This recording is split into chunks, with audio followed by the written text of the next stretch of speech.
बहुत ही मुद्दत के बाद कल जब किताब माज़ी को मैंने खोला, बहुत से चेहरे नज़र में उतरे, बहुत से नामों पे दिल बसीजा। एक ऐसा सफ़हा भी उसमें आया,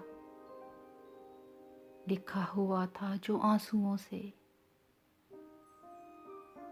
कि जिसका उन्वान हम सफ़र था, जो सफ़ा सबसे ही मोतबर था। कुछ और आंसू भी उस पे टपके,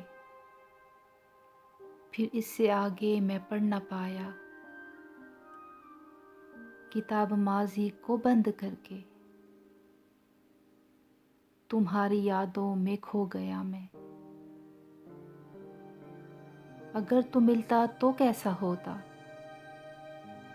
इन्हीं ख्यालों में सो गया मैं, इन्हीं ख्यालों में सो गया मैं।